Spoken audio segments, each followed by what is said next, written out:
Hola, everybody. My name is Todd Ronan from the Reality Forecast show on YouTube, Reality Forecast, and you can watch me there and you can ask me questions. And I'm joined with Liz Cross, and everyone had a good reaction to our Let's Look at Old Timey Photo. Liz, how are you doing this morning? Great. Thank you. Be sure to like and subscribe to Ronan's channel, Reality Forecast on YouTube. And don't forget to like and subscribe and share with all your friends. Don't forget to share there with all your friends on our channel here, Psychic Liz Cross. Yeah, that's a good suggestion. I'd appreciate it if everybody could share it. We'd like to have more people see it this weekend and when people get back. So it'd be nice to see those numbers grow for you too. I don't know anything about this girl, and I just thought that with the excitement of the Wednesday Addams show on Netflix, that we could look at this goth girl from the 1800s and see what her story is and see if she can give us any information about her life and about her journey in this incarnation. The goth girl. That's so funny. OG goth, yeah. OG goth, original gangster goth. You're so silly. Wow. What a serious. I know people didn't smile back then. And I don't know why. Do you know why people wouldn't smile in photos?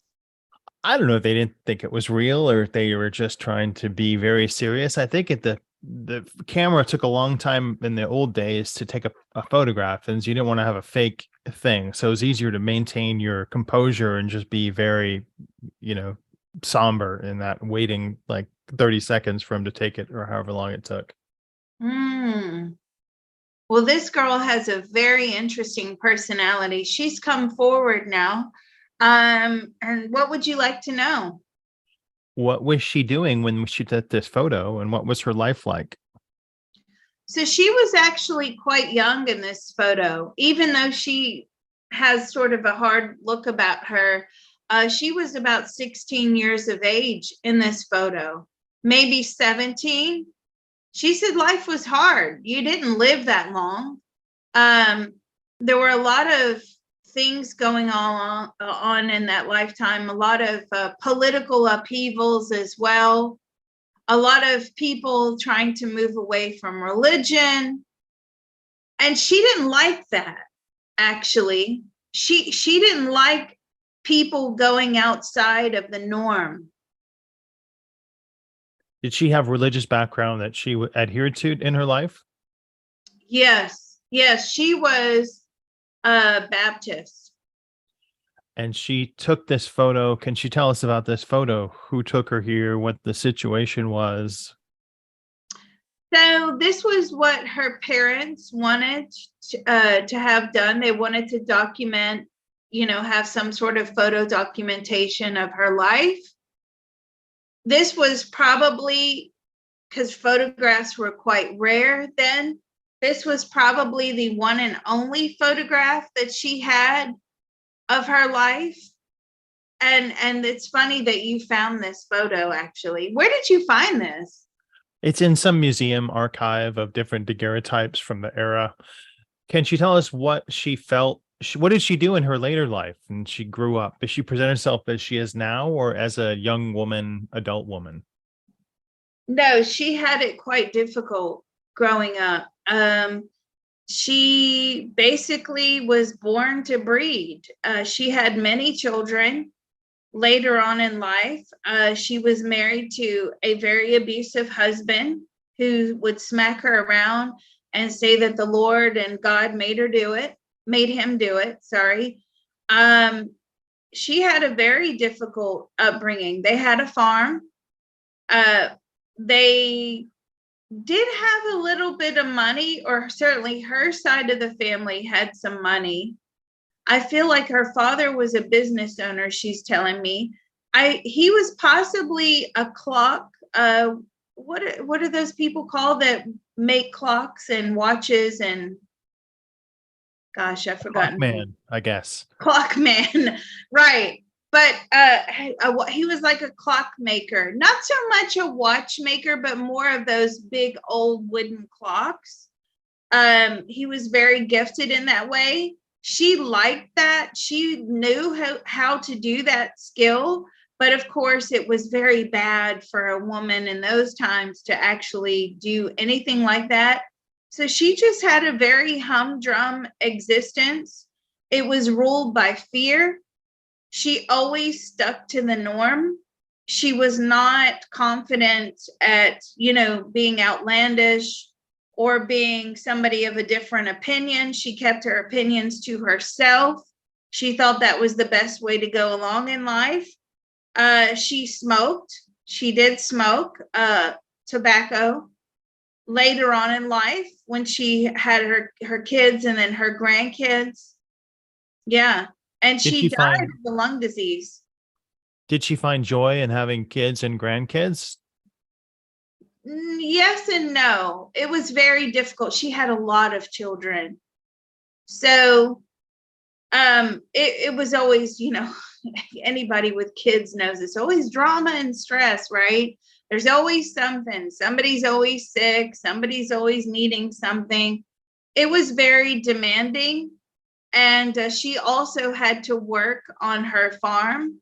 And in order to make money on the side, which her husband didn't really know about, she would have eggs for sale, and she would try and sell some produce on the side and hide that money away. Keep her own stipend for herself. What made her craft that life for herself, where she gained so much animosity from her husband, beating from her husband? What was the goal on the other side before she came into this particular incarnation? What was she expecting to gain? Okay.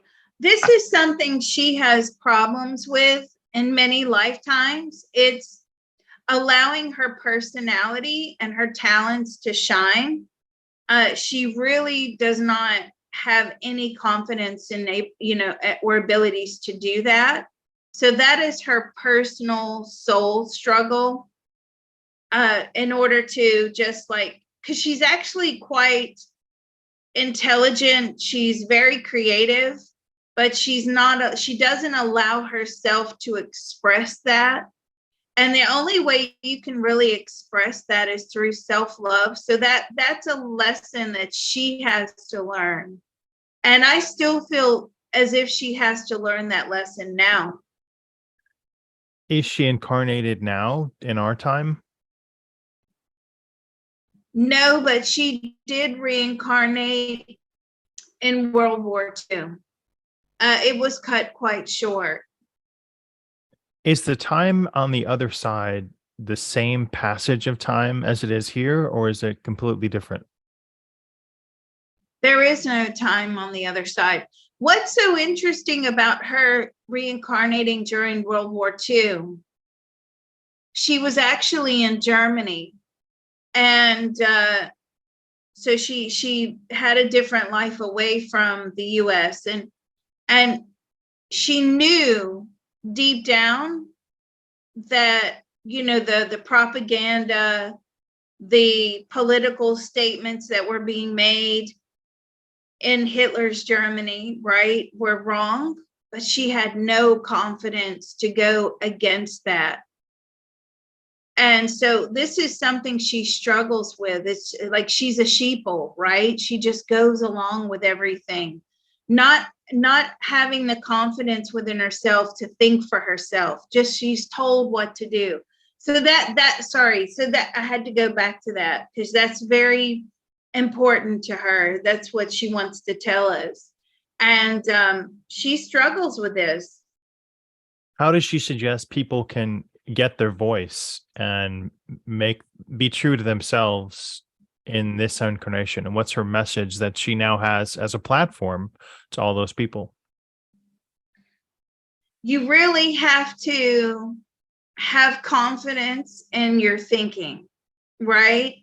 And it's internal confidence. It doesn't necessarily have to be external confidence, as in, I love what I think, so therefore I'm going to blab it out to the universe. You don't have to blab it. As long as you know on the inside and you can think and have confidence to think that way. She didn't. Like, she would catch herself having these really creative thoughts or critical thinking that went against the norm, the propaganda, and she would actually silence those inner voices. She had a lot of kids. Do they spend time with her on the other side? Yes, they do. Some of them are reincarnated back down. She has a little boy that she's very close to. Now, in this lifetime that we're looking at, he was deaf. He could not hear. So therefore she really had to, mother him quite a lot. Most of the kids didn't get individual time. It was very much like, okay, hold the baby, feed the baby's growing. It's Right. not like what it is now, how we have it now. A lot of families are streamlined. They're only down to like one or two kids. You have a lot of individual time with your families, your children. Back then, the agenda was very different. She's telling me, you had children to work. They were the farm hands. They were the helpers. So you didn't have a lot of time to spend with them. But this little boy, she's particularly close to, and he normally comes through in each lifetime and has a disability. Now, when she had that reincarnation in Germany, she did not have children, and she was actually killed in the war. She knew that she should have run away. She should have got out of Germany, that there was a possible escape. But again, that was going against the norm. That she wasn't prepared to do that. So she actually got killed in her last lifetime for that. You mentioned the youngest child had been incarnated a lot with disabilities. Is that a younger soul? And why do people incarnate with disabilities like that? So, are you a younger soul? He's not a younger soul, but see, those disabilities, they bring about a lot of struggle on a level that most of us don't realize. How society perceives us, the strain and the stresses that we put on the family members to raise us.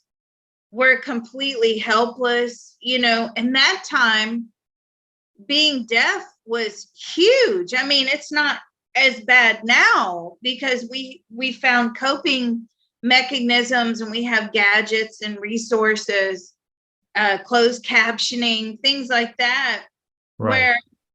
but where we can learn. But in those times, being deaf was severe, and the strain that it put on the family. And a lot of times in the olden days, what is coming through to me now is that other family members would really turn against those people with disabilities, right? They were seen as like an outcast, or they didn't have any time. I mean, think about all the people that were locked in asylums or locked in bedrooms or attics and things like that, is what they're telling me. And I'm like, yeah, we've heard those stories before. But she refused to lock him in an attic. She made him fit into society as much as possible, even though he was always right next to her, like he clung on to her dress, right?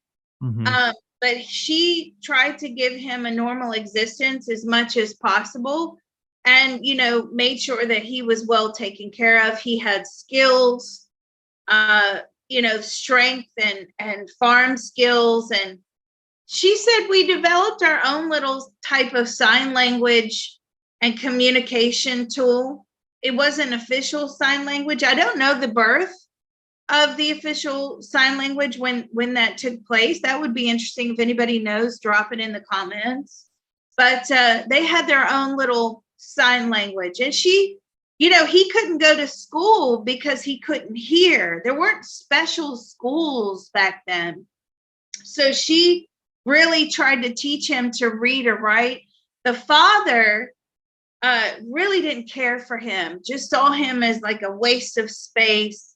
He was in the way, but she made him useful and valuable.